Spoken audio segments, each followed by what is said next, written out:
3 generations of memories, gone in a single signature, my uncle announced with cold satisfaction, sliding the sale papers across the mahogany desk that once belonged to our grandfather. The estate has been sold. You have until the end of the month to collect your personal items. I stood frozen in my grandparents' library, surrounded by the antique books and family photographs that had witnessed a century of our family's history, suddenly facing eviction from the very heart of my heritage. Before we jump back in, tell us where you're tuning in from, and if this story touches you, make sure you're subscribed. Because tomorrow, I've saved something extra special for you. The spring rain tapped gently against the leaded glass windows of Oak Ridge Manor as I sorted through decades of family correspondence in the library. My grandmother, Eleonora, had been meticulous about preserving every letter, invitation, and handwritten note, organizing them by year in beautiful leather-bound albums that lined the oak shelves. 3 weeks into cataloging this precious archive for the Family Historical Society, I had barely made a dent in the collection spanning from 1915 to 2022. This sprawling Victorian estate had been in our family for 4 generations, passed down from my great-grandfather, who had built it in 1890 after making his fortune in publishing. The 12-acre property, with its main house, guest cottage, and caretaker's residence nestled among ancient oak trees, had witnessed countless Christmases, summer reunions, weddings, and wakes. For me, Oak Ridge wasn't simply property. It was the physical embodiment of our family's legacy. After my grandmother's passing last autumn at the age of 96, the family had entered a period of respectful mourning. There had been preliminary discussions about the estate's future, of course. My father, before his death 5 years earlier, had always spoken of establishing a family trust to preserve Oak Ridge. As the family historian and the only Caldwell who had chosen to pursue academia rather than business, I had volunteered to spend my sabbatical year living at the estate, organizing my grandmother's extensive collections while the family decided on long-term arrangements. Eleanor would have appreciated your dedication to preserving her archives, my grandmother's dear friend Margaret had remarked during her visit last month. She always said you understood the value of legacy better than anyone. The sound of car tires on gravel interrupted my cataloging. Glancing out the rain-speckled window, I recognized my Uncle Robert's sleek black Mercedes pulling up the circular driveway, followed by the unfamiliar silver Lexus of his oldest son, Jeffrey. Neither had bothered to call before arriving, which was unusual even for my uncle's typically imperious manner. Wiping the dust from my hands, I made my way down the grand staircase to greet them, noting with mild irritation that they hadn't bothered to remove their shoes despite the muddy conditions. Robert Caldwell had always moved through the world as if it existed solely for his convenience, a trait he had effectively passed to his 3 children. "Ah, Alexandra," my uncle called out, not bothering to meet me at the entrance, but instead proceeding directly to grandfather's study as if I were merely staff. "Good, you're here. We have matters to discuss." Following them into the wood-paneled study where my grandfather had once taught me chess and Latin declensions, I sensed immediately that something was amiss. My cousin's wife Vanessa was also present, examining the antique globe by the window, with a measuring look that made me uneasy. "I trust you've been comfortable here," Uncle Robert began, settling into grandfather's chair without ceremony. "Productive with your—" He waved his hand dismissively. "Historical project." "Very productive," I replied, remaining standing as no seat had been offered. "I've cataloged nearly 60 years of correspondence and begun digitizing grandmother's photo albums. The university archivist has expressed interest in—" "Yes. Well, that's all very nice," he interrupted, exchanging glances with Jeffrey. "But I'm afraid we need to discuss more practical matters." The next words hit like a physical blow.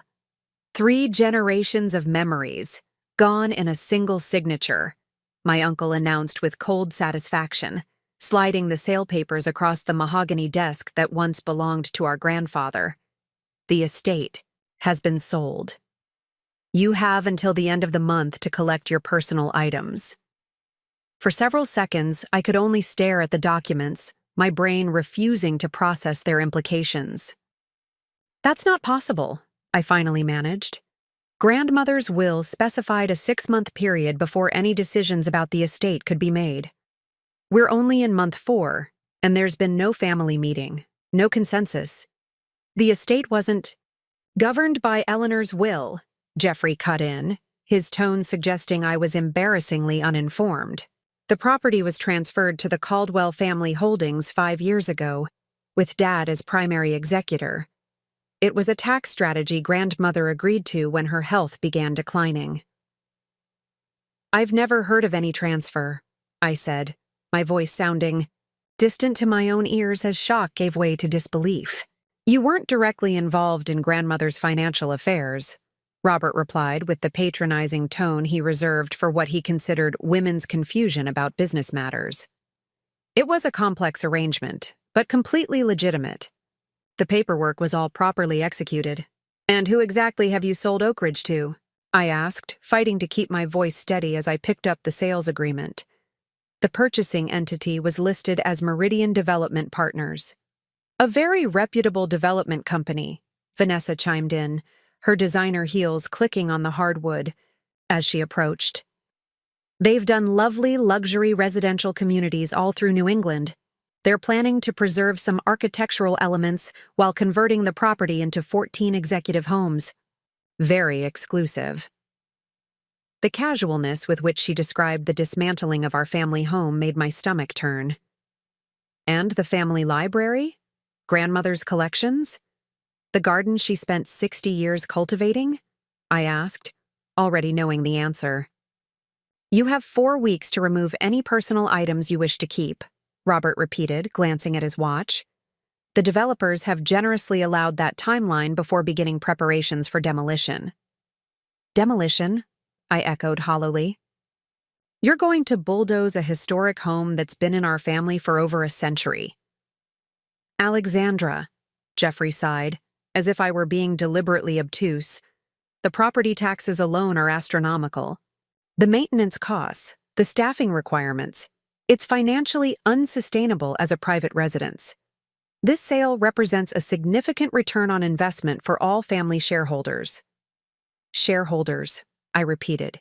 Is that how you see our heritage? As shares to be liquidated when convenient? Robert's expression hardened. I understand you have a sentimental attachment to this place, but sentiment doesn't pay bills. The family voted. What vote? I demanded. I'm a direct descendant, same as you. Nobody consulted me about any vote. The vote was among shareholders of Caldwell Family Holdings, he clarified with thinning patience, which includes myself, Jeffrey, Christine, and Michael. As I said, the transfer was completed 5 years ago. 5 years ago, when Grandmother had been 91, when she had been grieving my father's unexpected death, when Robert had stepped in to help manage affairs during what he called her period of understandable emotional fragility. I want to see documentation of this transfer, I said. Grandmother would never have agreed to an arrangement that would result in Oak Ridge being destroyed. The documentation has all been properly filed with the family attorneys, Robert replied. Smoothly. But frankly, Alexandra, your approval isn't required. The decision is made. The contracts are signed. I merely came today as a courtesy to inform you personally and to give you adequate time to make arrangements. The practiced ease of his dismissal made it clear this was not a conversation, but a notification. They had not come to discuss, but to announce a fait accompli, probably assuming my academic background would translate to practical helplessness in the face of their business maneuvering. Now, if you'll excuse us, Robert continued, standing and rebuttoning his suit jacket, we need to meet with the developer's representative about some preliminary measurements. Feel free to continue your archival work until the deadline, of course. As they filed out toward the main hall, Vanessa paused, her voice dropping to what she probably thought was a sympathetic tone. You might want to focus on the smaller antiques first, the porcelain, the silver, items that can be easily transported. The furniture market is quite saturated right now, so the larger pieces might not be worth the storage costs. After they departed, I stood motionless in the suddenly silent study, surrounded by generations of my family's presents.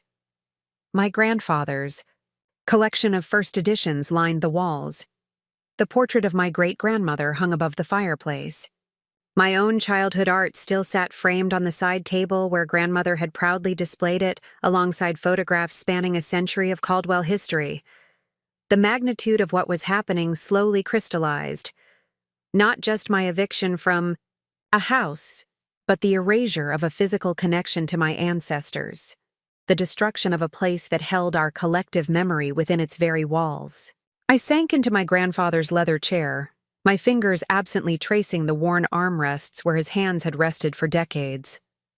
The rain had intensified outside, drumming against the windows as if echoing my internal turmoil. The estate had weathered world wars, economic depressions, family triumphs and tragedies, only to fall victim to the cold calculation of profit margins. "This isn't over," I whispered to the empty room, a quiet promise to my grandparents and to myself. Something isn't right about this transfer, and I won't let Oak Ridge disappear without uncovering the truth. The conviction in my voice surprised me. In our family dynamics, I had always been the peacekeeper, the accommodating one, the bookish niece who could be counted on not to make waves. But in that moment, surrounded by the tangible history my grandparents had entrusted to future generations, I felt a steel entering my spine that I hadn't known existed. 4 weeks until demolition. 4 weeks to uncover whatever had actually transpired 5 years ago. 4 weeks to fight for Oak Ridge and everything it represented. I reached for my phone to call the one person who might help me navigate this unexpected battle. My grandmother's attorney, Samuel Winters. He had handled Caldwell family legal matters for over 40 years and had always treated me with a respect that my business-focused relatives rarely demonstrated. As the phone rang, I opened my laptop and created a new document titled Oak Ridge Investigation. The first entry was the date of the alleged property transfer, followed by a simple question that would guide everything to come. What really happened 5 years ago? Preparing and narrating this story took us a lot of time, so if you are enjoying it, subscribe to our channel. It means a lot to us. Now back to the story. Samuel Winters' law office occupied the top floor of a converted Victorian in downtown Amberley, just 3 miles from Oak Ridge. Though he could have afforded more impressive quarters, Samuel had always preferred the character of the old building with its bay windows overlooking the town green. At 82, he had officially retired 5 times, yet continued to personally handle matters for a select group of long-standing clients, my grandmother chief among them. When I called explaining the situation, he'd immediately cleared his afternoon schedule. "This doesn't sound right at all, Alexandra," he'd said, his normally measured voice tinged with concern. "Your grandmother was exceedingly particular about the future of Oak Ridge. Come straight over." Now, sitting across from his desk while rain streamed down the windows, I watched as Samuel methodically reviewed the sales document I'd photographed with my phone. "Meridian Development," he murmured, adjusting his reading glasses. "They've been aggressively expanding throughout the county. Old estates like Oak Ridge are prime targets. Large acreage, minimal environmental restrictions since they're already developed. They typically bulldoze everything except perhaps a token historic facade. But the transfer to Caldwell family holdings? Is that legitimate?" I pressed. "Grandmother never mentioned anything about restructuring ownership of Oak Ridge." Samuel removed his glasses, polishing them deliberately while organizing his thoughts. "Your grandmother was adamantly opposed to any arrangement that would jeopardize the estate's integrity. We discussed various conservation easements and trust structures over the years, always with preservation as the primary goal. Then how Could this transfer have happened without your involvement? That, he said, replacing his glasses, is precisely what troubles me. According to the sale document, the transfer occurred in April 5 years ago. That would have been 2 months, after your father's passing. The timing made my stomach clench. My father, Edward Caldwell, had been grandmother's closest confidant and staunchest ally in family matters. His sudden heart attack had devastated her, and in the aftermath, Uncle Robert had stepped in to shoulder the burden of various family business matters. Eleanor was certainly distressed during that period, Samuel continued, but she remained entirely competent, and a transfer of this magnitude would have required extensive documentation, multiple meetings? He shook his head. I can't imagine her proceeding with such a significant change without consulting me, especially given our ongoing discussions about establishing a preservation trust. Could Robert have somehow convinced her it was necessary? Tax reasons? Perhaps. Possible, but unlikely. Your grandmother was remarkably sharp about financial matters. She understood the tax implications of her estate planning better than most professionals. Samuel's brow furrowed. I'd need to see the actual transfer documents, not just this sales agreement, to determine exactly what transpired. How do I get those? Robert said everything is with the family attorneys. I'm assuming that means Harrison and Boyd. My uncle had shifted all family business to the aggressive corporate firm years ago, despite grandmother's continued loyalty to Samuel. As a direct descendant and potential beneficiary of your grandmother's estate, you have legal standing to request documentation. I can prepare a formal demand letter immediately. Samuel began making notes. However, I suspect Robert won't be forthcoming. We should simultaneously explore county records. Property transfers must be officially recorded. An hour later, we were at the Amberley County Records Office, a fluorescent-lit labyrinth of filing cabinets and ancient computer terminals in the basement of the municipal building. Samuel's longtime friendship with the records administrator, Greta Holmwood, granted us immediate access despite the late afternoon hour. 5 years ago, April, Greta confirmed, fingers flying over her keyboard. Let me pull up the property transfers for Oak Ridge. That would be 145 Highland Road, correct? We waited as she navigated the database, Samuel occasionally asking clarifying questions about recent changes to the county's recording system. Finally, Greta turned the monitor toward us. Here it is. Transfer of deed from Eleanor Virginia Caldwell to Caldwell Family Holdings, LLC, recorded April 17th. My heart sank. So it was true. But as Samuel leaned forward to examine the record, his expression shifted from concern to puzzlement. May we see the actual document scan, please? He requested. Greta clicked through several screens before a PDF appeared, the official deed transfer with grandmother's signature clearly visible at the bottom. This is highly irregular, Samuel muttered, studying the document. The notary is Thomas Beckman. I don't recognize that name, and I know most of the notaries in Amberley. He's not local, Greta confirmed after a quick search. His commission is registered in Essex County, not here. And the witness signatures, Samuel continued. Catherine Phillips and James Wilson. Eleanor knew hundreds of people in this community. Why would she have unknown individuals witness such a significant document? I studied my grandmother's signature. Something about it nagged at me. May I see her signature on the previous deed? The one when she and grandfather initially took ownership? Greta located the document from 30 years earlier. When she placed them side by side on the screen, the discrepancy became immediately apparent. They're similar, I said slowly, but not identical. Grandmother always made her final R with a distinctive flourish, like this one on the older deed. The newer signature is missing that detail. Samuel's expression darkened.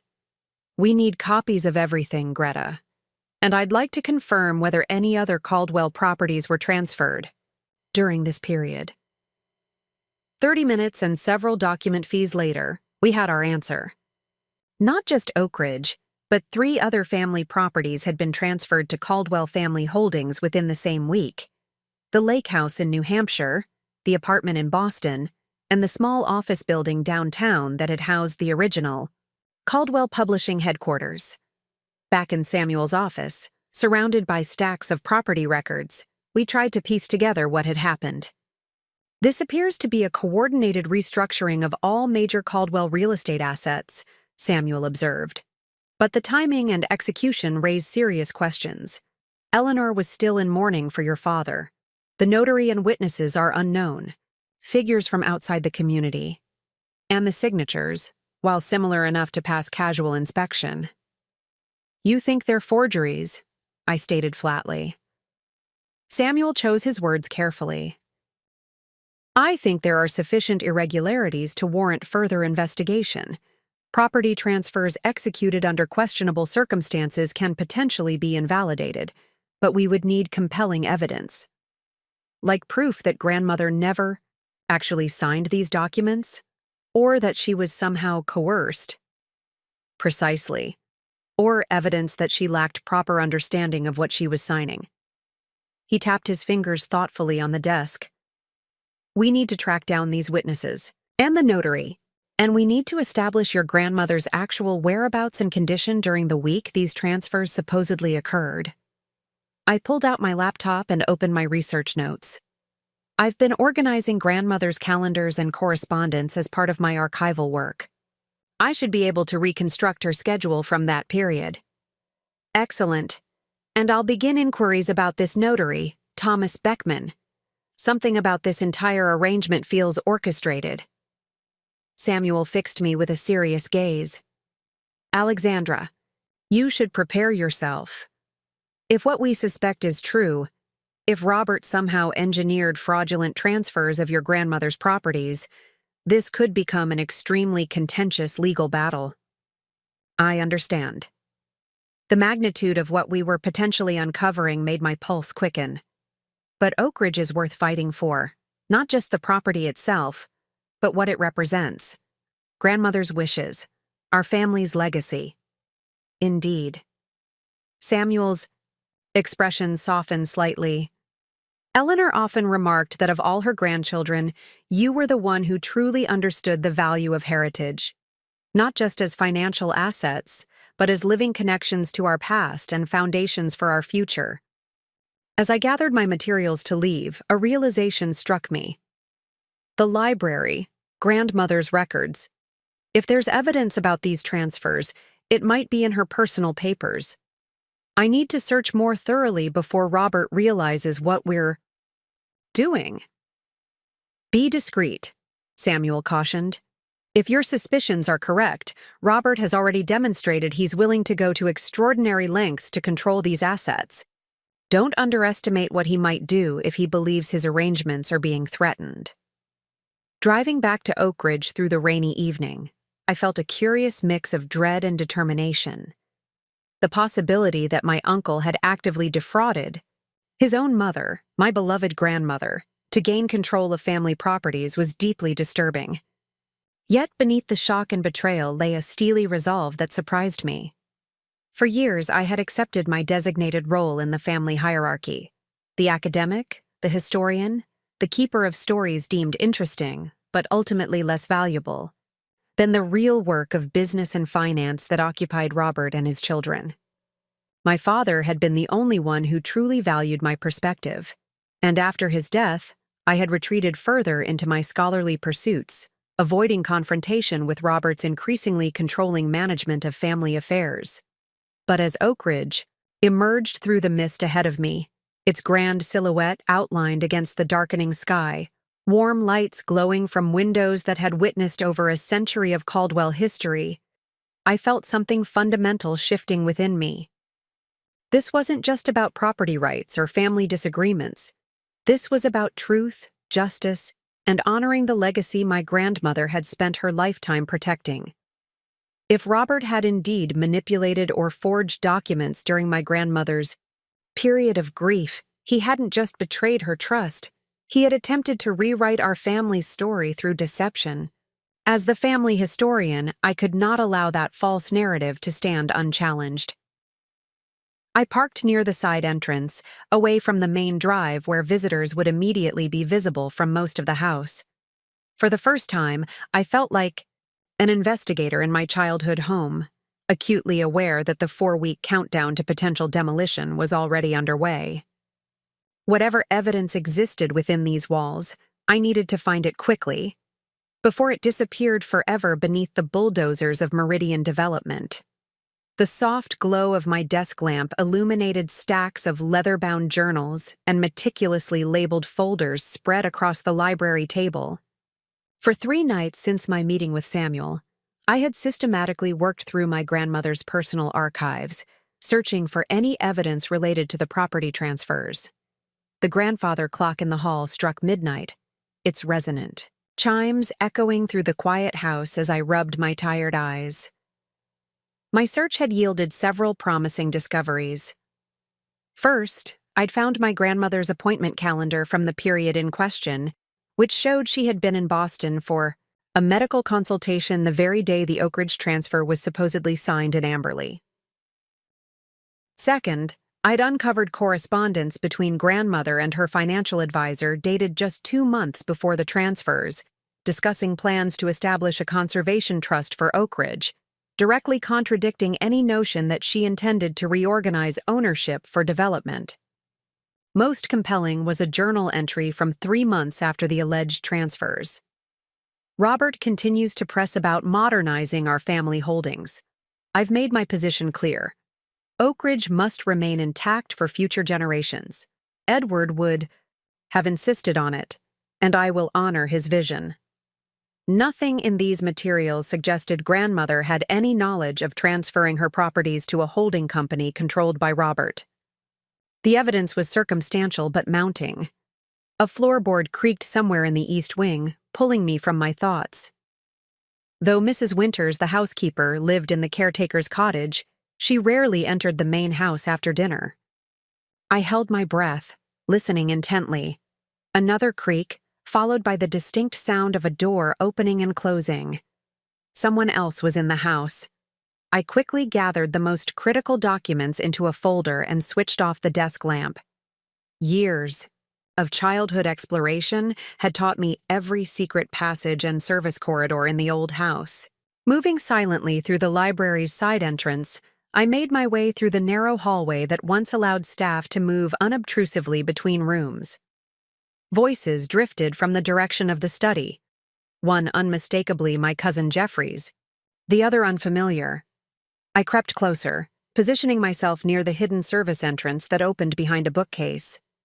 The old lady had rooms full of this junk, Jeffrey was saying, his tone dismissive. Most of it will go to auction, but we need to make sure there's nothing problematic before the clearance crew arrives. Define problematic, the other voice responded. Documents, letters, anything with signatures or legal language. My father was explicit. All papers go directly to him for review before anyone else sees them. My blood ran cold. Robert was having the house searched, looking to eliminate evidence of his fraud before it could be discovered. What about the niece? I thought she was staying here. Jeffrey laughed. Alexandra? She's harmless, some academic type who collects family stories. She has no idea about business matters. Besides, she's probably asleep by now. Just work quickly and quietly. I eased back from the door, mind racing. I needed to get the documents I'd already discovered out of the house immediately, then find a way to secure any remaining evidence before Robert's people could remove it. Navigating silently through the service corridors, I reached my bedroom, gathered my laptop and research notes, and slipped out through the garden entrance. 10 minutes later, I was driving toward town, adrenaline coursing through my system. Robert wasn't just selling Oak Ridge, he was actively covering his tracks. This was no longer just about saving a family estate, it was about exposing a deliberate fraud. I couldn't go to Samuel's at this hour, and returning to Oak Ridge tonight was too risky. After a moment's deliberation, I turned toward Lakeview Drive, where my childhood friend Megan Harrington now ran the small inn she had inherited from her parents. The Preston House Inn's porch light glowed warmly despite the late hour. Megan, dressed in sweatpants and an oversized university sweatshirt, answered my urgent knock with surprised concern. "Alex? What's happened?" Once inside, I explained the situation in hushed tones while Megan prepared tea in the inn's country kitchen. Her expression grew increasingly troubled as she absorbed the details of Robert's scheme and the current search of Oak Ridge. "So they're literally ransacking your grandmother's home right now, looking for evidence of their own fraud," she summarized, setting a steaming mug before me. "That's beyond outrageous. It's criminal." "The problem is proving it," I replied, opening my laptop to show her the scanned documents. "I have circumstantial evidence suggesting the transfers were fraudulent, but nothing definitive yet." Megan had known my family for decades. Her parents' inn had been a favorite recommendation of my grandparents for visitors to Amberley, creating a close relationship between our families. More importantly, Megan served on the town's Historical Preservation Committee and had successfully fought several development projects that threatened Amberley's architectural heritage. "You need allies," she said decisively, pulling out her phone. "Not just Samuel, though he's invaluable, but people who understand what's at stake if Oak Ridge is demolished." She began typing a rapid text message. "Claire Bennett on the county. Commission has been fighting Meridian's developments for years. They tried to bulldoze the Old Mill District last spring, and she helped organize the resistance that eventually got the area designated as a historic district. Robert has a lot of influence in this town," I cautioned. "The Caldwell name still carries weight." "So does historical truth and community values," Megan countered. "Besides, your grandmother was beloved here in a way Robert never will be. People remember how she opened Oak Ridge for community events, funded the library renovation, preserved the town archives when the municipality couldn't afford proper storage." As we talked, Megan outlined potential approaches: seeking emergency historical designation for Oak Ridge, challenging the sale based on fraudulent prior transfers, investigating the mysterious notary and witnesses, and building community support to pressure both Meridian and local officials. "The key is working on multiple fronts simultaneously," she explained. "Even if one approach fails, the combined pressure creates leverage." By dawn, we had developed a preliminary action plan and list of potential allies. Megan had arranged for me to stay in a vacant room at the inn while we assessed the situation at Oak Ridge. "You can't go back there immediately," she insisted. "Not if Robert has people searching the house. Get some rest, and we'll start making calls in a few hours." Despite my exhaustion, sleep proved elusive. The image of strangers rifling through my grandmother's precious archives, potentially destroying evidence of Robert's deception, kept my mind churning with anxiety and indignation. When I finally emerged around 9, Megan had already been busy.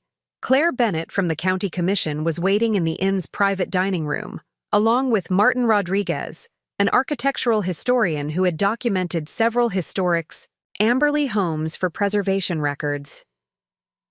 Megan explained the situation, Claire said, shaking my hand firmly. Her practical pantsuit and direct manner reflected her reputation as a no-nonsense advocate for responsible development. Meridian has been using questionable tactics throughout the county. If we can prove they knowingly purchased property with fraudulent provenance, it could impact all their current projects.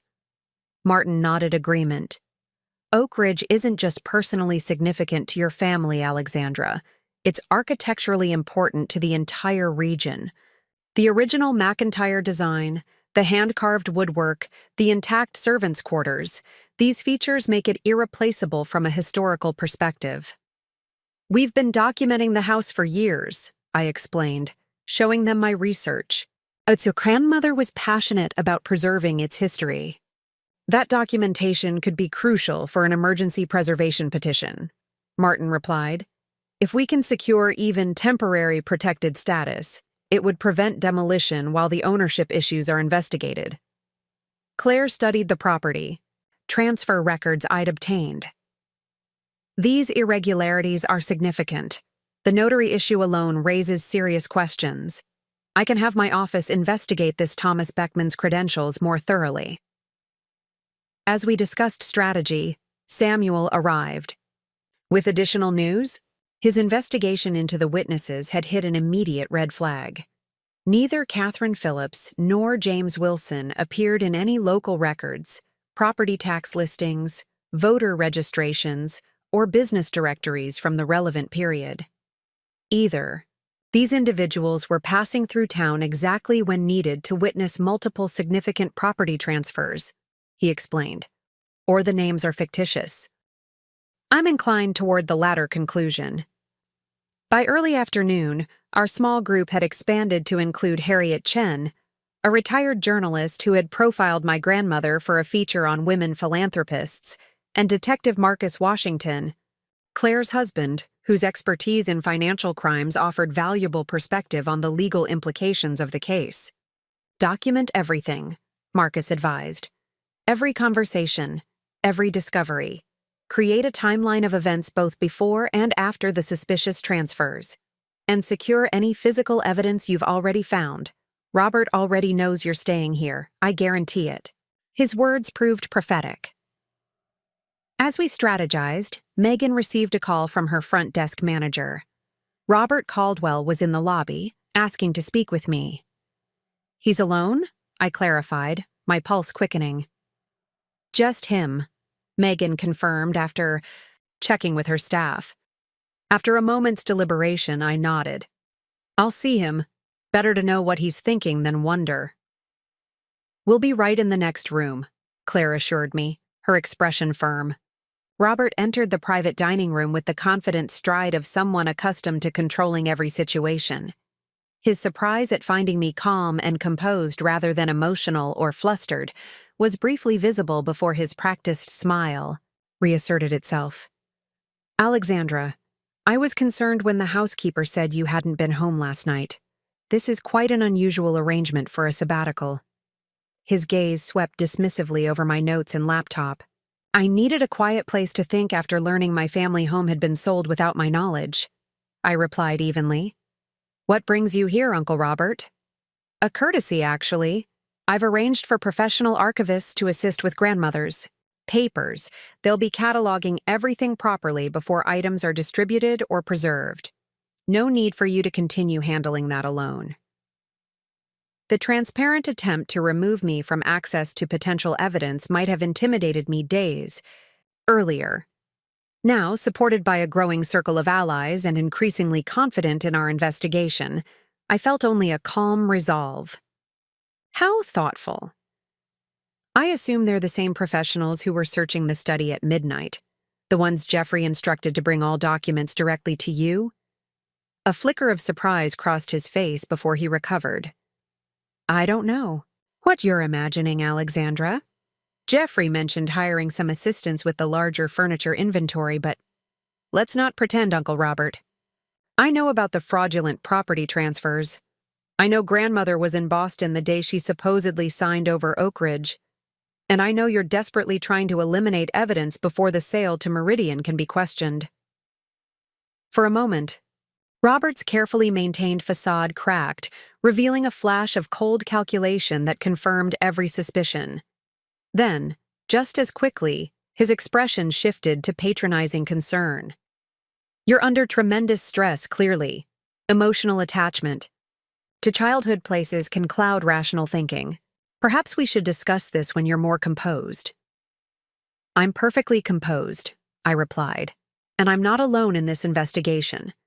Samuel Winters, the County Commission, the Historical Preservation Committee, they're all examining the suspicious circumstances surrounding these property transfers and the rushed sale to Meridian. Robert's jaw tightened almost imperceptibly. Be very careful, Alexandra. Unfounded accusations of fraud can have serious legal consequences. For someone with an academic career to protect, reckless allegations would be particularly unwise. The thinly veiled threat hung in the air between us. In that moment, I recognized that the uncle I had known throughout my childhood, stern, but ostensibly family-minded, was a carefully constructed persona.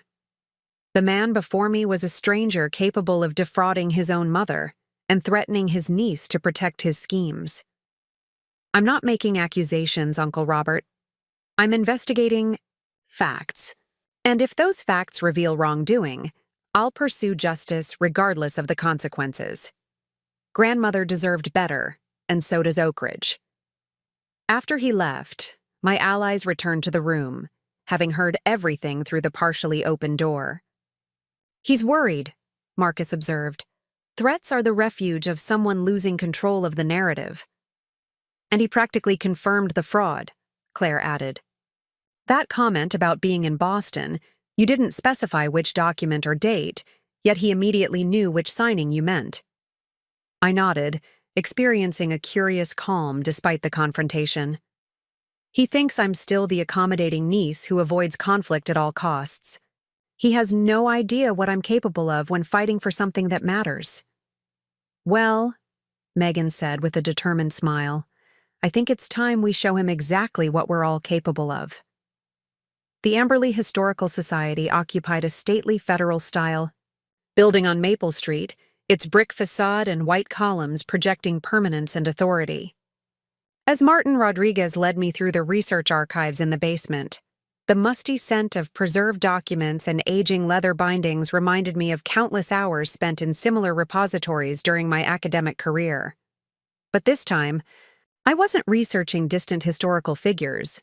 I was hunting for evidence that might save my family's legacy. "Most of Amberley's architectural documentation is here," Martin explained, unlocking a climate-controlled room filled with flat file cabinets. "Your grandmother donated funds for this preservation system 10 years ago, actually. She understood the importance of maintaining physical records even in the digital age." "That sounds like her," I smiled, remembering grandmother's insistence that certain things, handwritten letters, original blueprints, physical photographs, contained authenticity that digital versions couldn't replicate. Martin pulled out a large drawer and carefully lifted a folder labeled Oak Ridge Manor, Original Architectural Drawings, 1890. "Your great-grandfather commissioned Isaiah McIntyre at the height of his career," he explained, gently unfolding the yellowed blueprints. "These are the original plans, showing not just the main house but the complete estate design, gardens, outbuildings, even the underground infrastructure." I leaned over the detailed drawings, marveling at their precision and artistic quality. My architectural knowledge was limited to what I'd absorbed through my historical research, but even I could appreciate the extraordinary care reflected in these plans. McIntyre was decades ahead of his contemporaries, Martin continued, pointing to specific features. He integrated innovative heating systems, natural ventilation principles, and structural techniques that weren't common in residential architecture until much later. "Is this enough to support historical designation?" I asked, hopeful that the architectural significance might provide immediate protection. Martin's expression grew serious. "It certainly strengthens the case, but Meridian has successfully fought similar designations by arguing that interior historical features can be documented and then demolished. They're notorious for preserving just enough of a facade to claim historical sensitivity while essentially building entirely new structures." My heart sank. "So the architectural significance alone won't stop them?" "Not immediately, but—" Martin paused, studying a notation on the blueprint's margin. "That's interesting." "What?" "This notation here, in McIntyre's handwriting. It references something called secondary foundation documentation and a subterranean design element not shown in the main plans." He frowned, tracing the elegant script with his finger. "I've studied McIntyre's work extensively, and I've never seen a reference like this before." "Could there be additional blueprints?" I asked. "Possibly. Or it could refer to some feature of the estate that was documented separately." Martin moved to another drawer, pulling out more recent surveys of Oak Ridge. Nothing in the 1952 renovation documentation mentions unusual foundation elements, nor does the county survey from 1978. The mystery of McIntyre's notation lingered in my mind as we continued our research. By mid-afternoon, we had compiled substantial documentation of Oak Ridge's architectural significance, but nothing that would provide immediate protection against Meridian's planned demolition. As we prepared to leave, the Historical Society's elderly archivist, Dr. Lillian Parker, approached with an archival box. "Martin mentioned you were researching Oak Ridge," she said, placing the box on the table. "This arrived last month from an estate sale in Boston, materials from Isaiah McIntyre's personal collection. We haven't fully cataloged it yet, but there might be something relevant to your research." Inside the box lay a leather portfolio containing correspondence, sketches, and notes from McIntyre's 50-year career. Most items appeared unrelated to Oak Ridge, until I discovered a small notebook labeled Special Commissions, Confidential. Designs. Several pages in, I found what we were seeking: detailed drawings of an underground chamber beneath Oak Ridge's east wing, with the heading Commissioned Security Vault, Caldwell Estate. The drawing showed a concealed room approximately 15 feet square, accessible through a hidden entrance in the library floor. "This is extraordinary," Martin whispered, examining the plans. A completely concealed vault, built into the original foundation, but omitted from the main blueprints. This kind of feature was incredibly rare in residential architecture of that period. The question is, does it still exist? I wondered aloud. And if so, what might be inside? The possibility of a hidden vault within Oak Ridge, potentially undisturbed for generations, sent a surge of excitement through me. If my great-grandfather had created a secure storage space unknown to subsequent generations, could it contain documents relevant to the estate's ownership? Or at least historical materials that might strengthen our case for preservation? That evening, our expanding group of allies gathered at the Preston House Inn to share developments and coordinate strategy. Samuel had made progress tracking the mysterious notary, discovering that Thomas Beckman's notary license in Essex County had been issued just 3 weeks before the suspicious property transfers and had expired shortly afterward without renewal. "A temporary notary commission, used briefly and then abandoned," Samuel explained. "Highly suggestive of a created identity for a specific purpose." Claire Bennett reported that her contacts at the county commission had placed a temporary hold on demolition permits for the Oak Ridge property, citing concerns about proper environmental impact studies. "It's not permanent," she cautioned, "but it buys us a few weeks beyond your original deadline." I shared our discovery of the potential hidden vault, which generated immediate interest. "If this vault exists and contains historical documents," Martin explained, "it could significantly strengthen our preservation case. Undisturbed historical features with original contents would elevate Oak Ridge's significance considerably. But we need to confirm its existence and access it before Meridian's people go through the house," Claire pointed out. "Once they begin interior assessment, anything valuable could disappear." Detective Marcus Washington, who had been quietly listening, finally spoke. "This creates a legitimate reason to request formal access to the property. As a direct descendant, with personal items still in the house, Alexandra has grounds to demand supervised entry, particularly if there's concern about historically significant features being disturbed." "Robert will fight it," I pointed out. "Let him," Samuel replied with unexpected vigor. "A public objection to you simply retrieving personal belongings would raise questions about his motives. Besides, we don't need his permission to request a formal inspection based on the historical documentation we've discovered."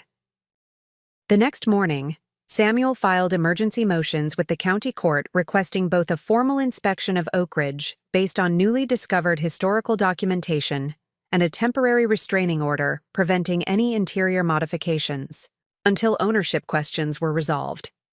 Simultaneously, Martin submitted an expedited application for historical review based on McIntyre's original designs and the potential hidden architectural feature. Robert's response was swift and aggressive.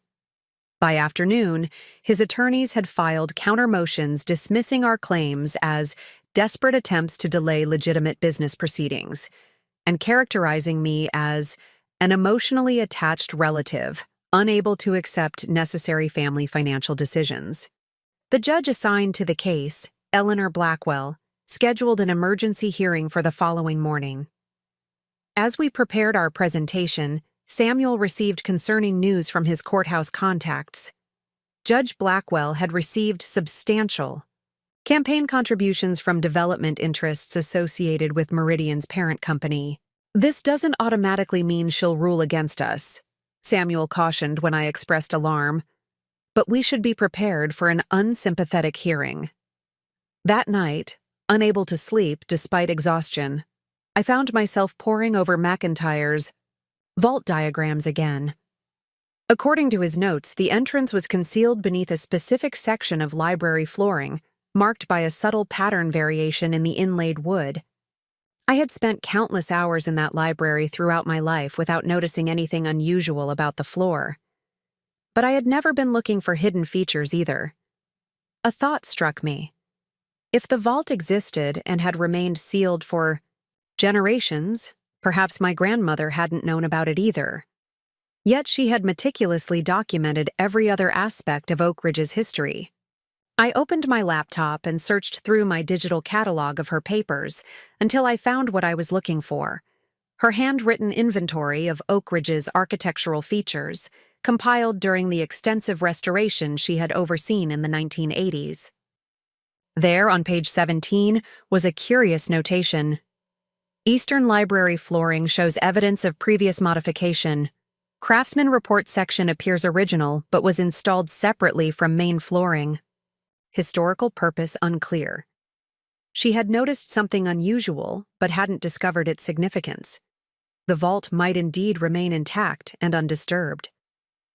The next morning, we assembled at the courthouse, our small team now bolstered by several community members who had learned of the dispute through Claire's network. Robert arrived with an imposing entourage: his 3 children, 2 partners from Harrison and Boyd, and a representative from Meridian Development who I recognized from industry publications as Victor Hargrove, their CEO. Judge Blackwell entered, promptly at 9, her stern demeanor offering no hints about her predisposition. After establishing the basic facts of the case, she addressed the key questions directly. "The court recognizes 2 separate but potentially related issues," she began. "First, the request for property inspection based on historical documentation, and second, the more complex question of potentially fraudulent property transfers which might affect current ownership claims. Let's address the inspection request first." Robert's attorney argued that allowing me access could compromise the integrity of the property prior to transfer, and dismissed the vault documentation as speculative historical trivia, irrelevant to the legitimate sale. When my turn came, I presented McIntyre's drawings alongside my grandmother's notation about the unusual flooring. "Your Honor, this evidence suggests a historically significant architectural feature that has remained undocumented in modern surveys. As Oak Ridge faces potential demolition, proper documentation of all historical elements is essential, regardless of how ownership questions are ultimately resolved." To my surprise, Martin Rodriguez was permitted to testify about the architectural significance of such a feature. "Hidden vaults of this nature are extremely rare in American residential architecture of this period," he explained. "If intact, it would represent a unique historical element worthy of preservation in its own right." After brief deliberation, Judge Blackwell issued her first ruling. The court grants permission for a limited inspection to document the potential historical feature identified in these architectural drawings. The inspection will be conducted by qualified historical preservationists, with representatives from both parties present, and supervised by a court-appointed observer. It was a small victory, but significant. We had gained legitimate access to Oak Ridge. Robert's barely concealed frustration confirmed we had overcome his first attempt to block our investigation. The judge continued, addressing the more complicated ownership questions. Regarding allegations of fraudulent property transfers, this court recognizes the seriousness of such claims, but requires substantial evidence before intervening in completed transactions. The preliminary documentation presented suggests irregularities, worthy of further investigation, but falls short of conclusive proof of fraud. She paused, studying the competing attorneys thoughtfully. Therefore, I am ordering a 30-day stay on any permanent alterations to the property while discovery proceeds regarding the circumstances of the transfers to Caldwell Family Holdings. This stay specifically prohibits demolition or structural modifications, but does not prevent Meridian Development from conducting non-invasive assessments consistent with their purchase agreement. It wasn't everything we had hoped for, but it was far better than we had feared. The 30-day reprieve gave us critical time to search for more definitive evidence while preventing immediate destruction of Oak Ridge. As we left the courtroom, Victor Hargrove approached me directly, his expensive suit and carefully cultivated silver fox appearance projecting corporate authority. "Ms. Caldwell, a moment?" His practiced smile didn't reach his eyes. "I admire your passion for family history, truly. But Meridian has invested considerably in this acquisition, and delays directly impact our investors and development timeline." "I understand business concerns, Mr. Hargrove," I replied evenly. "But I also understand fraud when I see it. If your company knowingly purchased property with questionable provenance, that's a problem of your own making." His smile tightened. "We conducted thorough due diligence. The transfers to Caldwell Family Holdings appeared entirely legitimate." "Appeared" being the operative word, I noted. "Perhaps your due diligence wasn't as thorough as you claim." Something flickered in his expression, a momentary uncertainty that suggested he might not have been fully informed about potential irregularities in the property's history. "If evidence of actual fraud emerges," he said carefully, "Meridian would naturally reevaluate its position. We have no interest in entangling ourselves in family disputes or questionable transactions. However, until such evidence appears, we will proceed according to our legal rights under the purchase agreement." As he walked away to join Robert's group, Samuel appeared at my side. "Interesting exchange," he observed quietly. "He's leaving himself room to maneuver if our investigation proves fruitful." "You think he suspects Robert might have misrepresented the situation?" "Corporations like Meridian are ultimately pragmatic," Samuel replied. "If defending this purchase becomes more costly than abandoning it, financially or reputationally, they'll cut their losses and likely seek damages from Robert personally." For the first time since discovering the impending demolition of Oak Ridge, I felt a genuine sense of possibility. We hadn't yet saved the estate, but we had gained time, access, and potentially created the first crack in the alliance between Robert and Meridian. The court-supervised inspection was scheduled for the following day. As I prepared to finally return to Oak Ridge after days of exile, I wondered what secrets might lie beneath those library floorboards, and whether they might hold the key to preserving not just a house, but the truth about my family's legacy. The morning of the inspection dawned bright and clear, a stark contrast to the tension that hung in the air as our assembled group gathered on Oak Ridge's gravel driveway. Court Officer Patricia Daniels, a no-nonsense woman in her 50s with salt and pepper hair pulled into a tight bun, reviewed the inspection parameters with clipped efficiency. The court order permits examination only of the specific area identified in the historical documentation, she reminded us, consulting her clipboard. "Any discoveries must be photographed and documented in my presence. No items may be removed without explicit court permission." Our team consisted of Martin Rodriguez, 2 preservationists from the State Historical Commission, Samuel, and myself. Robert had assembled his own contingent, his attorney Edward Harrison, Jeffrey, a representative from Meridian named Thomas Collins, and surprisingly, a structural engineer who was introduced as Dr. Patel. The engineer's presence seems excessive. For documenting a historical feature, Samuel commented quietly as we entered through Oak Ridge's imposing front doors. They're already planning the demolition, I replied, noting how Collins and the engineer exchanged whispers while studying the entry hall's vaulted ceiling. They want to know if this vault might complicate their construction timeline. The library remained exactly as I had left it days earlier, my research materials still scattered across the large oak table. Robert made a point of gesturing toward the disorganized state of the room, suggesting to Officer Daniels that I had been haphazardly disturbing historical materials. I bit back a sharp retort, reminding myself that our purpose today was far more important than defending my research methods. Instead, I focused on the task at hand, unrolling McIntyre's detailed drawings of the vault's location. According to the plans, the hidden entrance lay beneath the eastern section of the library, where built-in bookshelves lined the wall and a slightly raised area created a natural reading nook. The inlaid wood flooring featured an intricate pattern of alternating maple and walnut, creating geometric designs that had always struck me as particularly beautiful. Martin knelt to examine the floor, running his fingers along the seams between hardwood pieces. "The craftsmanship is extraordinary," he murmured. "If there is a concealed entrance, it's been masterfully integrated into the original design."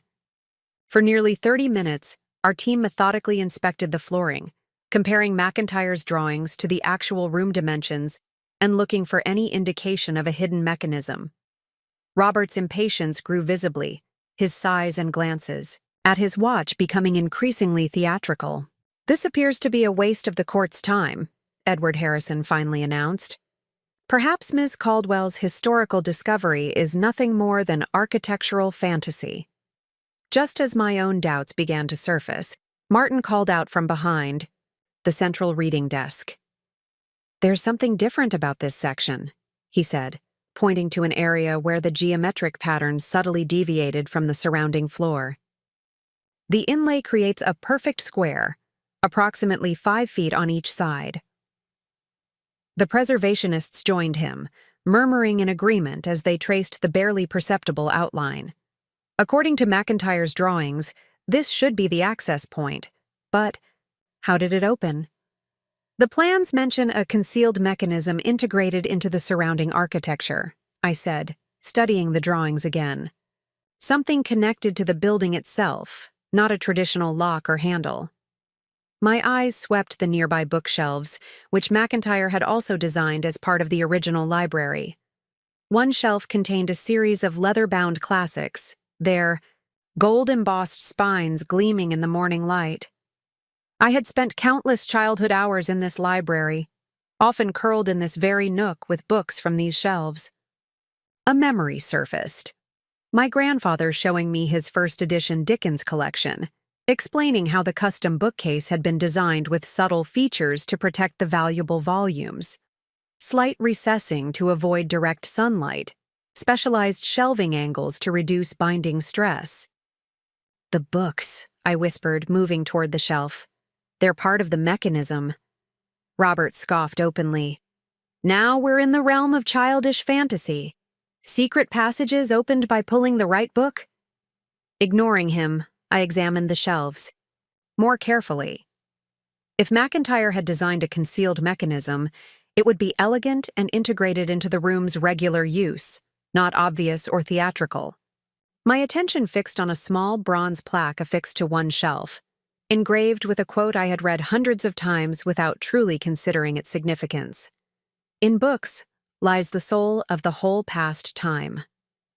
It was attributed to my great-grandfather, though I knew the words actually belonged to Carlyle. The plaque was mounted on a small wooden panel that protruded slightly from the surrounding shelf. Tentatively, I pressed against it. Nothing happened. Then I tried sliding it to the right. Still nothing. But when I applied pressure and pushed upward, the panel moved with a soft click. Immediately, a barely audible mechanical sound emanated from beneath the floor, followed by a soft hiss of releasing pressure. Before our astonished eyes, the square section of flooring Martin had identified recessed slightly, then slid sideways, to reveal a dark opening and the top of a narrow spiral staircase descending into shadows. "My God," Martin breathed. "It's exactly as the drawings indicated. A completely concealed entrance, functional after more than a century." Officer Daniels stepped forward, suddenly alert. "No one enters until we've properly documented this discovery and ensured structural safety," she declared, already photographing the opening with her county-issued camera. Dr. Patel conducted a preliminary assessment, confirming that the staircase appeared structurally sound, constructed from steel supports with stone treads. After nearly 45 minutes of documentation and safety checks, Officer Daniels finally authorized a limited inspection of the vault itself. "Only Mr. Rodriguez and Ms. Caldwell will descend," she ruled. "The space may not safely accommodate more individuals, and their expertise is most relevant to proper documentation." Robert immediately objected. "My family has equal interest in any discoveries. Jeffrey should accompany them." "Mr. Caldwell, the court order specifies minimal disruption to potential historical features," Officer Daniels replied firmly. "2 individuals is the maximum I will authorize for initial inspection. Armed with powerful flashlights, Martin and—" I carefully descended the narrow spiral staircase, counting 23 steps before reaching a small landing. Before us stood a heavy metal door with no visible handle or lock, just a small circular indentation where a keyhole might normally be positioned. "Another puzzle," Martin murmured, examining the door's construction. "Extraordinarily sophisticated for residential architecture of this period." I studied the circular indentation, noting its unusual depth and diameter. Something about its dimensions triggered another memory, a pendant my grandmother had always worn, a simple silver disc engraved with the Caldwell family crest. She had called it her heritage token, and mentioned it had belonged to her father-in-law. "I know what this is," I said suddenly. "It's not a keyhole. It's designed for a medallion." "Do you have this medallion?" Martin asked. "No, but I know where it might be." I turned and called up the staircase, explaining the situation to Officer Daniels. After consultation with Samuel, she permitted me to retrieve items from my grandmother's personal effects, which had been boxed and stored in her bedroom following her death. Under Robert's increasingly agitated observation, I located the rosewood jewelry box that had sat on grandmother's dresser for decades. Inside, nestled in faded velvet, lay the silver medallion exactly as I remembered, approximately 2 inches in diameter, engraved with the oak tree and shield of the Caldwell crest. Returning to the vault entrance, I carefully inserted the medallion into the circular indentation. It fit perfectly, and with a gentle clockwise turn, a series of internal mechanisms activated. The heavy door swung inward with surprising ease, revealing a chamber approximately 15 feet square, its walls lined with metal shelving and wooden filing cabinets. The air that escaped was cool and dry, with that distinctive scent of old paper and leather that permeates rarely accessed archives. As our flashlight beams swept the room, the contents came into focus. Dozens of document boxes, stacks of leather portfolios, small locked chests, and in the center, a massive oak table with a leather-bound ledger prominently displayed. "This is extraordinary," Martin whispered, his professional demeanor momentarily overcome by wonder. "A completely preserved time capsule, untouched for decades, possibly a century." We carefully approached the central table, where the ledger lay open to a page headed Caldwell Family Holdings, Foundational Trusts and Entailments.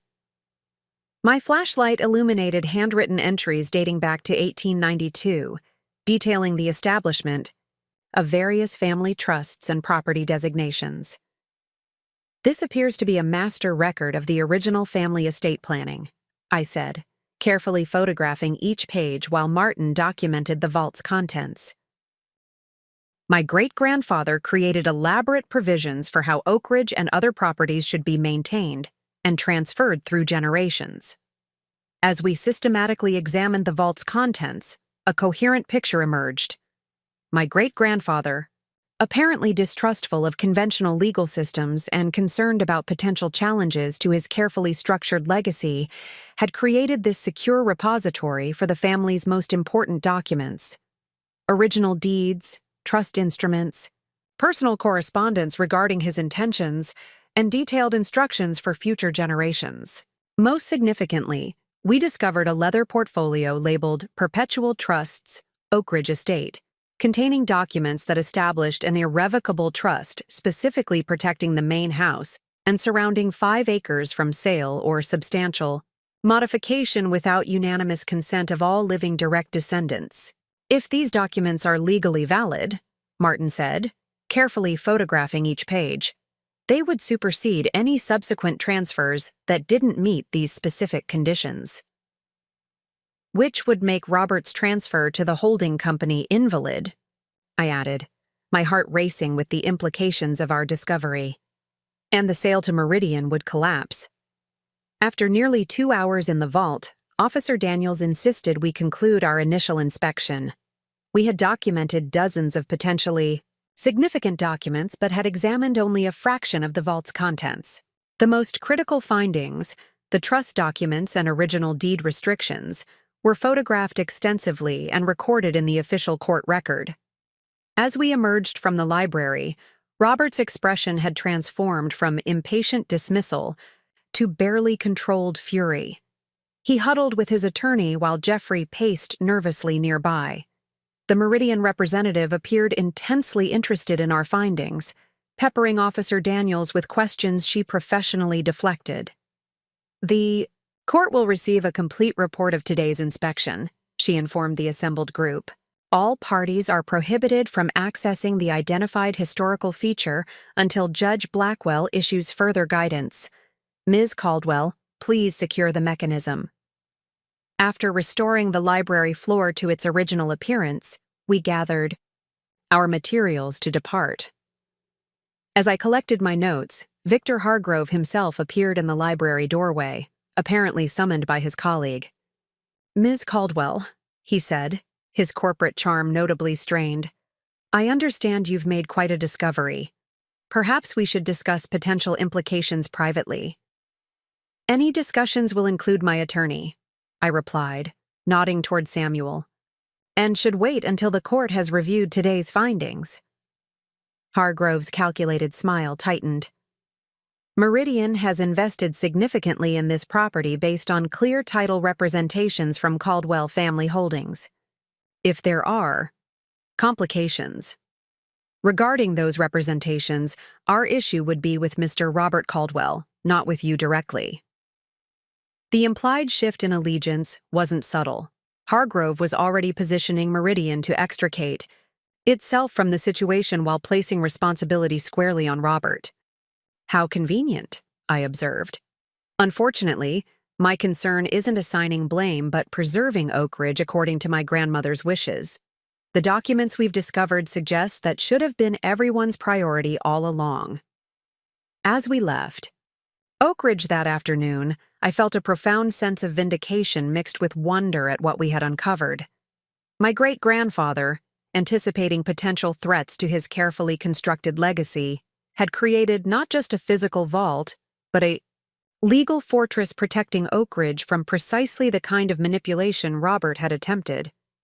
Samuel was already consulting with colleagues specializing in trust law, examining the implications of our discoveries. These documents potentially create a completely different legal framework for Oak Ridge, he explained as we drove back to town. If the perpetual trust was properly established and never legally dissolved, it would supersede all subsequent attempts to transfer the property without meeting the specific conditions outlined in the trust instrument, which would make Robert's transfers fraudulent not just in execution but in fundamental concept, I concluded. Precisely. He couldn't legitimately transfer what was never his to control, regardless of how the documents were executed. The implications were staggering. Not only had we uncovered evidence suggesting forged signatures and fabricated witnesses, but we had potentially discovered that the entire legal basis for Robert's actions was invalid from the start. As word of our discoveries spread through our growing network of allies, a palpable sense of momentum began building. Claire immediately initiated the process for securing formal historical protection based on the unique architectural feature and its intact contents. Martin contacted colleagues at several universities, building academic support for preserving the site for scholarly research. Megan organized local business owners concerned about Meridian's development plans, creating a unified community voice advocating for Oak Ridge's preservation.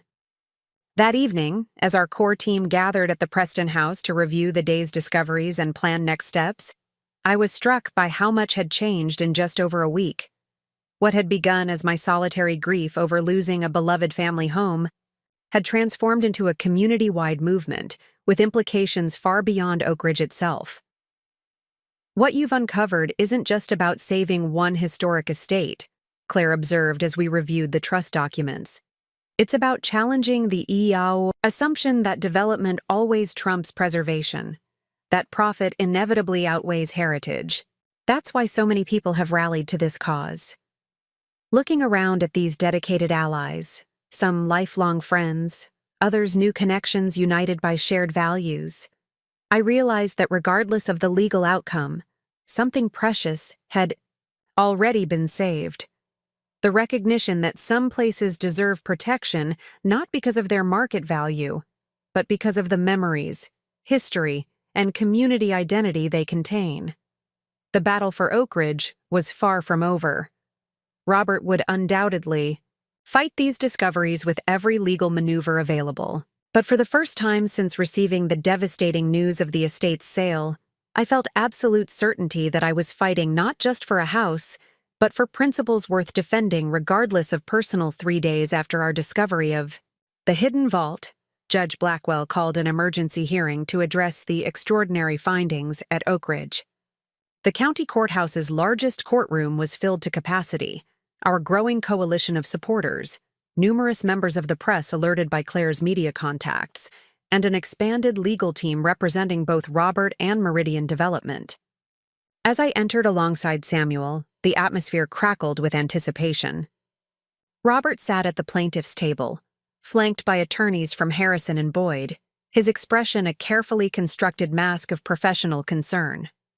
Though he nodded curtly in my direction, the cold calculation in his eyes revealed his true sentiments. Judge Blackwell entered and immediately established the hearing's purpose. The court has reviewed the extensive documentation from the inspection of Oak Ridge Manor, including photographic evidence of numerous historical documents discovered in a previously unknown architectural feature. Given the potential legal significance of these findings, I've determined an immediate hearing is necessary before proceeding with any further action regarding the property. Samuel presented our case first, methodically explaining the significance of what we'd discovered. Using a digital presentation prepared with Martin's assistance, he displayed key excerpts from the trust documents establishing the Oak Ridge Perpetual Conservation Trust, created by my great-grandfather in 1892.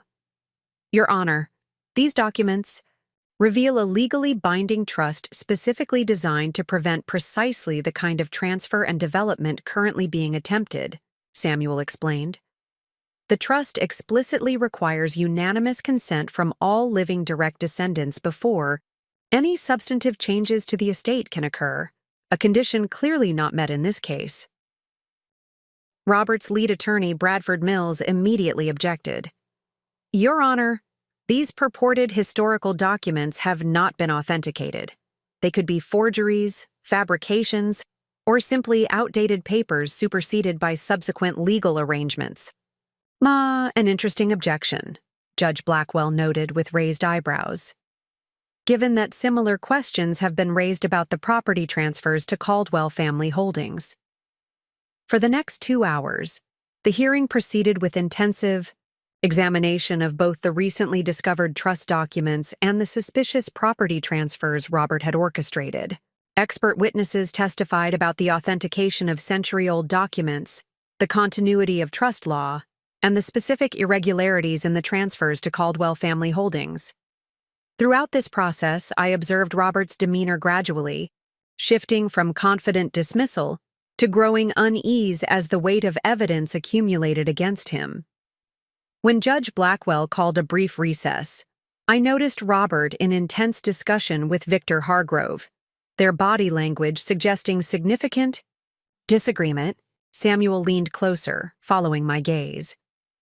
"Meridian is likely reconsidering their position," he whispered. "Their legal exposure increases substantially if they proceed with a development knowingly based on fraudulent transfers." When the hearing resumed, a surprising development occurred. Bradford Mills requested permission to confer privately with his client before continuing. After a 10-minute consultation in a side room, they returned with Victor Hargrove now seated at their table. "Your Honor," Mills began, his tone noticeably shifted. "In light of information disclosed during this hearing, Meridian Development wishes to address the court directly regarding their position on the Oak Ridge acquisition." Judge Blackwell granted permission, and Hargrove approached the podium with practiced corporate poise. "Your Honor, Meridian Development entered into the purchase agreement for Oak Ridge Manor in good faith, based on representations from Caldwell Family Holdings that they possessed clear title to the property. The documents revealed during yesterday's inspection raised significant questions about those representations." He paused, glancing meaningfully toward Robert. "While we maintain that Meridian conducted appropriate due diligence before purchase, we cannot ignore evidence suggesting the property may be encumbered by previously undisclosed trust restrictions. Therefore, Meridian formally requests the court's permission to withdraw from the purchase agreement pending resolution of these ownership questions, with full reservation of our right to seek appropriate remedies from Caldwell Family Holdings for any misrepresentations." A ripple of murmurs swept through the courtroom. Hargrove had effectively abandoned Robert, prioritizing Meridian's legal and reputational protection over the development opportunity. Robert's face flushed with barely controlled anger as his primary business partner publicly distanced themselves from his actions. Judge Blackwell considered this request thoughtfully before responding. "The court acknowledges Meridian Development's position. Given the significant questions raised about the property's legal status, suspending the purchase agreement pending, further investigation seems prudent and is hereby approved." She then turned her attention to the broader implications of our discoveries. "The documents found in the Oak Ridge Vault appear to establish a perpetual conservation trust with specific requirements for property decisions.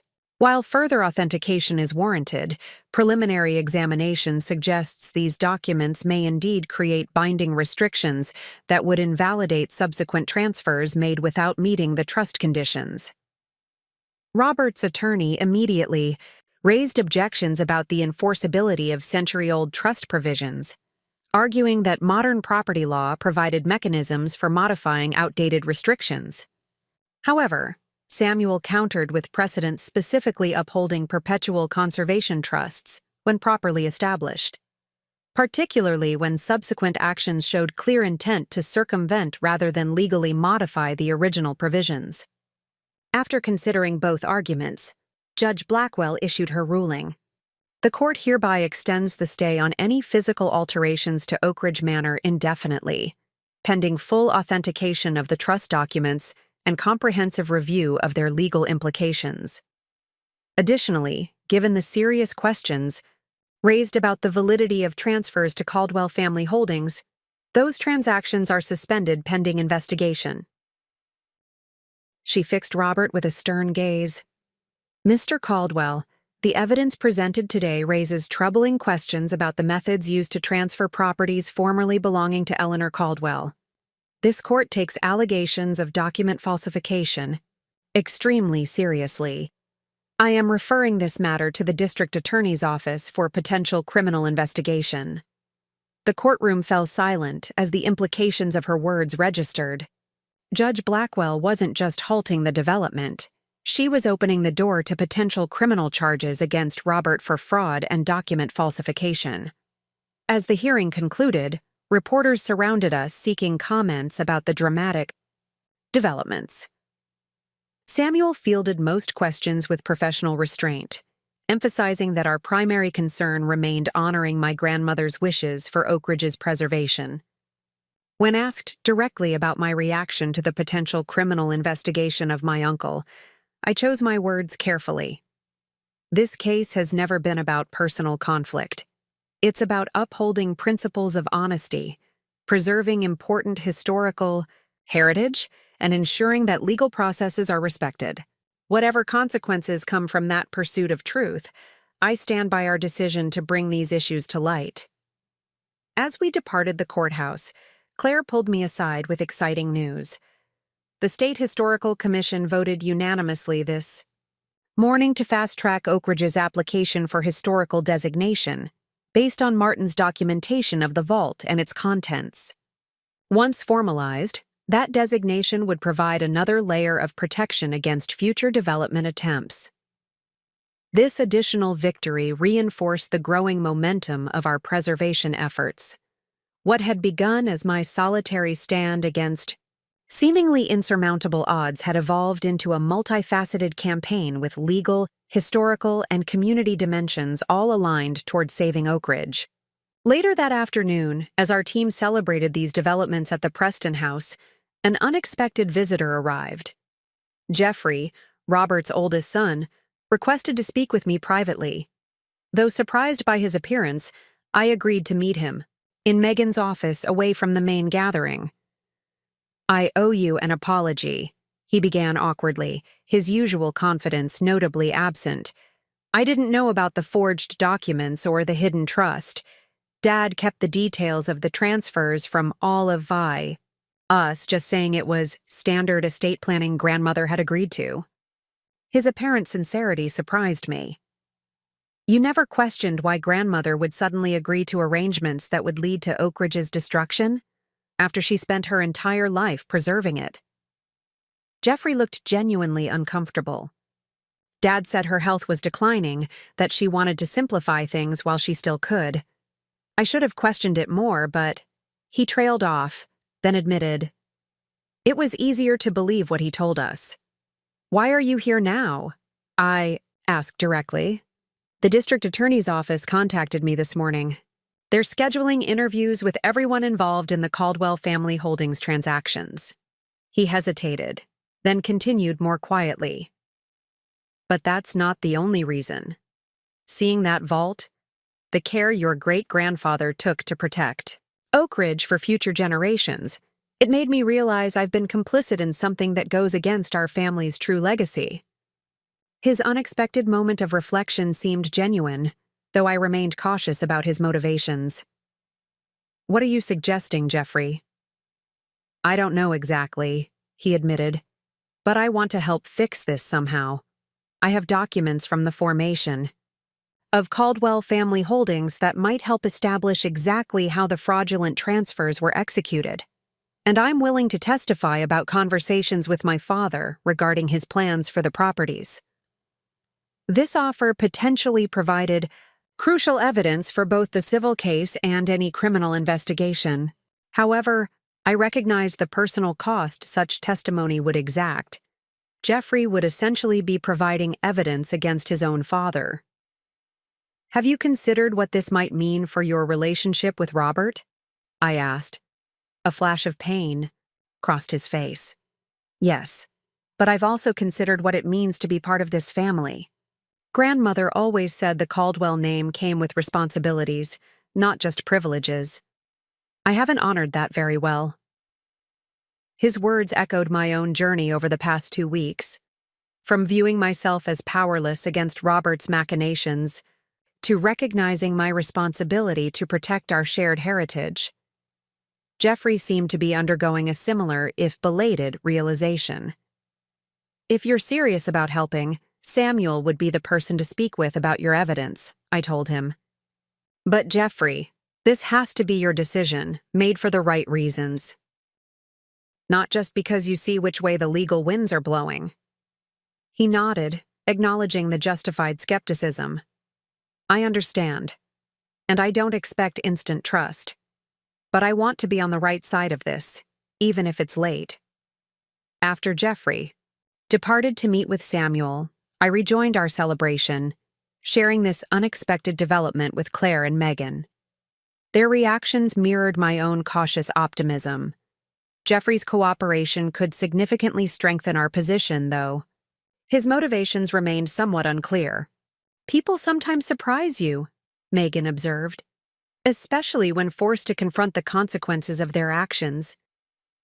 Or when they see someone else standing firmly for principles they've neglected," Claire added, giving my shoulder a supportive squeeze. As evening settled over Amberley, I stepped onto the inn's wide porch to gather my thoughts. The past 2 weeks had transformed not just the fate of Oak Ridge, but my understanding of myself.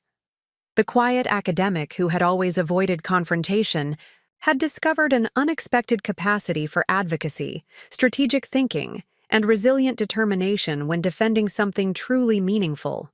My phone chimed with a message from Martin. State Historical Commission officially approved Oak Ridge's preliminary designation. Formal protection protocols now in effect. Another layer of security for the estate, another validation of our efforts. Looking toward the hills where Oak Ridge stood silhouetted against the darkening sky, I felt a profound connection to the generations of Caldwells who had safeguarded that legacy before me, particularly my great-grandfather, whose foresight in creating both physical and legal protections had ultimately foiled Robert's schemes a century later. The battle wasn't completely won.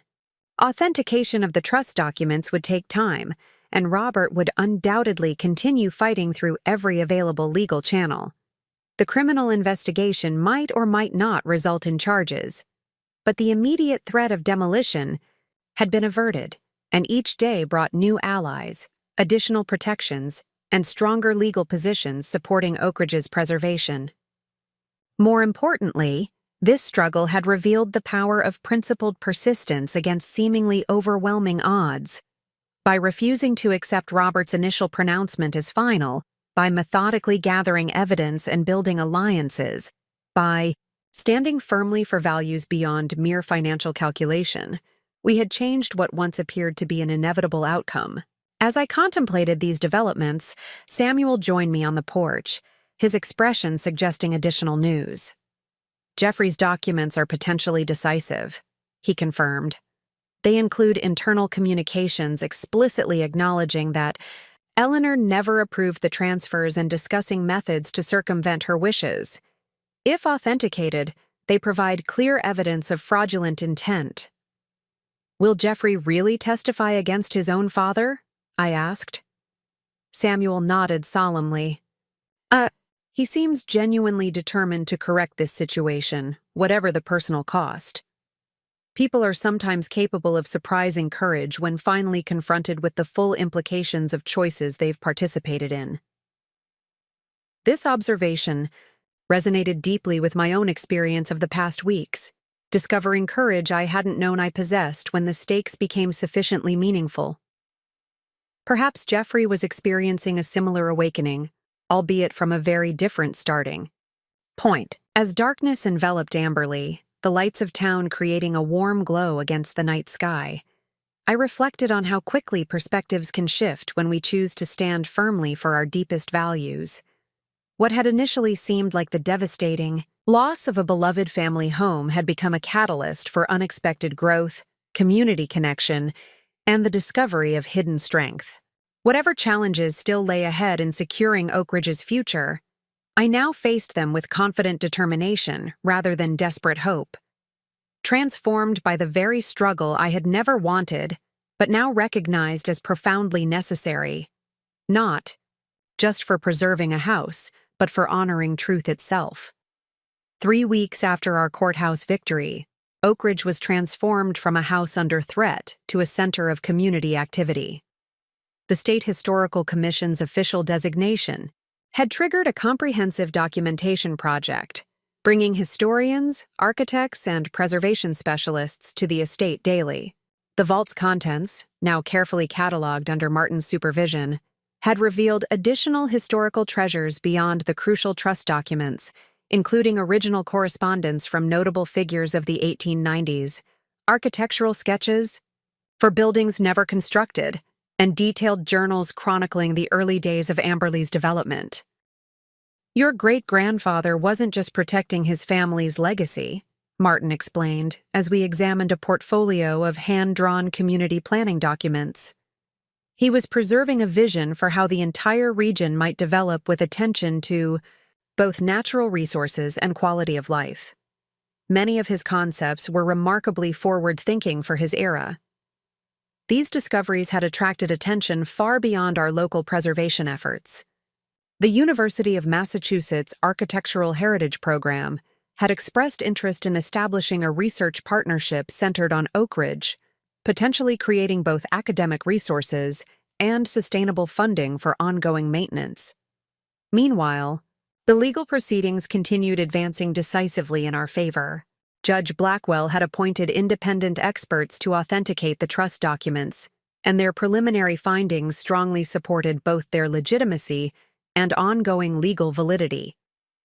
Simultaneously, the district attorney's investigation into Robert's fraudulent transfers had expanded, bolstered substantially by Jeffrey's cooperation and the additional evidence he had provided. That morning, as I supervised the careful restoration of the library following weeks of examination and documentation, Samuel arrived with news that would fundamentally reshape our path forward. "The authentication team has made their final determination," he announced, his typically measured demeanor giving way to genuine excitement. "The Oak Ridge Perpetual Conservation Trust has been officially recognized as legally binding. According to their findings, the trust was properly established, never legally dissolved, and contains provisions specifically enforceable under both historical and current trust law." I set aside the catalog of rare books I'd been reviewing. "What does this mean practically for Oak Ridge's status?" "It means several critical things," Samuel explained, sitting across from me at the library table.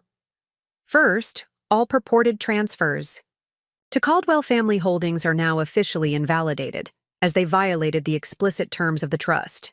Second, ownership reverts to the trust itself, with management responsibilities falling to the designated trustees, which, according to the original documents, are the direct descendants of Eleanor Caldwell." "Direct descendants," I repeated, considering the implications. "That would include me, but also Robert, his children, and my cousins from Aunt Margaret's family." Samuel nodded. "Yes, though with an important qualification. The trust specifies that trustees who attempt to violate its core provisions may be removed from management authority by unanimous vote of the remaining trustees. Given Robert's documented attempts to circumvent the trust through fraudulent transfers, there are strong grounds for his disqualification." This development created both opportunity and challenge.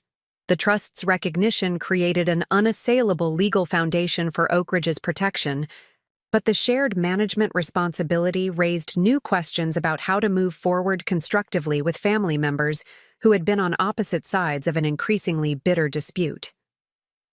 "Have you spoken with Jeffrey about this?" I asked, knowing he had continued providing evidence against his father despite significant personal cost.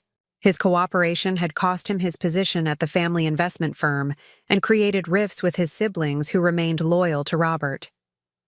"Briefly this morning," Samuel confirmed. "He seems genuinely committed to honoring the trust's purpose, moving forward. As for Christine and Michael," he referred to Jeffrey's younger siblings, "their positions remain aligned with Robert, though they've been notably quiet since the criminal investigation expanded." The complex family dynamics had become increasingly painful as legal proceedings intensified. Robert now faced potential criminal charges for document falsification, fraud, and possibly witness tampering related to the notary and alleged witnesses. His combative strategy had gradually shifted to damage control, with his attorneys now focused more on mitigating legal consequences than continuing to pursue the invalidated property transfers. "We need to find a path forward that honors the trust's purpose while allowing for healing where possible," I said after considering these developments. Fighting Robert was necessary to save Oak Ridge, but perpetuating conflict indefinitely serves no one. Samuel's expression softened. That's remarkably generous considering what you've been through, Alexandra. Many in your position would focus solely on vindication and consequences. Consequences are necessary, I acknowledged, particularly given the deliberate nature of Robert's actions. But my ultimate goal has always been preserving Oak Ridge and what it represents, not punishing family members. This perspective had crystallized gradually throughout our struggle. While the immediate battle had necessarily focused on stopping the demolition and exposing fraudulent activities, I increasingly recognized that true victory would require building something positive from the conflict, creating a sustainable future for Oak Ridge that honored its historical significance while serving meaningful contemporary purposes. That afternoon, I met with Claire, Martin, and representatives from the various organizations now interested in Oak Ridge's future. The library, once my solitary research space, had become our unofficial headquarters, its expansive table covered with proposals, architectural assessments, and funding models. The university partnership offers the most comprehensive support structure, Claire noted, reviewing the various options. Their proposed program would include preservation specialists, educational programming, and research opportunities while maintaining the estate's historical integrity. Martin added, they're particularly interested in the vault and its contents as a unique historical resource. Their proposal includes funding for proper archival facilities and ongoing documentation work. As we discussed these possibilities, an unexpected visitor arrived. Vanessa, Jeffrey's wife, who had once dismissively suggested I focus on smaller antiques when planning my eviction from Oak Ridge. Her hesitant demeanor now contrasted sharply with her previous confident entitlement. Jeffrey mentioned you were meeting about future plans, she explained awkwardly. I thought I might offer some input, if that's welcome. Though surprised by her appearance, I invited her to join us, curious about what she might contribute. Vanessa had a background in event planning that she had largely set aside after marrying Jeffrey, and I wondered if her interest reflected genuine engagement or simply an attempt to maintain connection to a property that would no longer be developed, as originally planned. Her initial comments revealed something more nuanced. The East Gardens have always been Oak Ridge's most photographed feature, she noted, referencing my grandmother's meticulous landscaping that had been featured in several design magazines. With proper restoration and management, they could host significant community and private events while generating sustainable income for ongoing maintenance. This practical suggestion reflected legitimate consideration of Oak Ridge's viable future, not just its preservation. As our discussion continued, Vanessa offered additional perspectives, balancing respectful preservation with functional use, approaches that might create financial sustainability without compromising historical integrity. Jeffrey and I have been doing considerable research on similar historical properties, she explained. The most successful models maintain authentic preservation while creating meaningful engagement opportunities. Purely static preservation often struggles with long-term funding and relevance. Her contributions highlighted an important dimension I had perhaps underemphasized in my focus on stopping the demolition, creating a vibrant, financially sustainable future for Oak Ridge, rather than simply preserving it as a static historical artifact. By the meeting's conclusion, Vanessa had proven herself a thoughtful, knowledgeable participant whose perspectives genuinely enhanced our planning process. As others departed, Vanessa lingered, clearly wanting to speak privately. When we were alone, she addressed the elephant in the room directly. I owe you an apology, Alexandra. My behavior when we first discussed the sale was inexcusable. I believed Robert's narrative that grandmother had approved these arrangements and that you were simply being emotional about necessary changes. Her frankness was unexpected but appreciated. What changed your perspective? I asked. Seeing the evidence firsthand, she replied. The trust documents, Jeffrey's discoveries about how the transfers were executed, but also watching you fight. so effectively not just for ownership but for something more meaningful, the principles and purpose Oak Ridge represents. She hesitated, then continued more quietly. And honestly, seeing the impact on our family, Jeffrey has been struggling tremendously with the division this has created, especially with his siblings. It's made both of us reconsider what actually matters beyond just financial success or status. This acknowledgement of the human cost of the conflict resonated deeply. While the legal battle had been necessary, its impact on family relationships created wounds that would take far longer to heal than any property dispute. Vanessa's willingness to acknowledge this reality and seek a more constructive path forward represented an unexpected opportunity for reconciliation alongside resolution. The following day brought another significant development. The district attorney offered Robert a plea arrangement addressing the criminal allegations, an arrangement that would require full admission of his actions regarding the fraudulent transfers, substantial financial penalties and professional consequences, including potential disbarment from his financial management positions, but would avoid imprisonment if he fully cooperated with unwinding all related transactions. Samuel brought this news alongside his assessment of its implications. He'll likely accept the arrangement. The evidence against him has become overwhelming, particularly with Jeffrey's testimony and the additional documentation discovered in the vault. How does this affect the trust management going forward? I asked, focusing on Oak Ridge's future rather than Robert's legal fate. Once he accepts the plea, the provisions for trustee disqualification become straightforward to implement.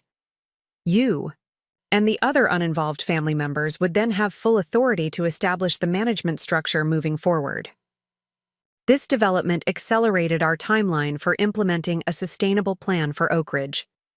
With legal questions approaching resolution, practical considerations about the estate's future operation now took priority.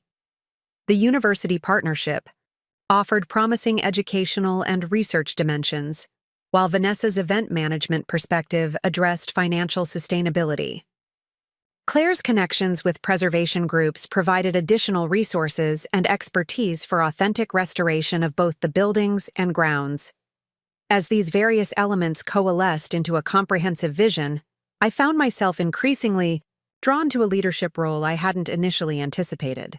My academic background in historical documentation, combined with my deep personal connection to Oak Ridge, positioned me uniquely to coordinate these diverse aspects into a coherent approach, honoring both preservation and innovation.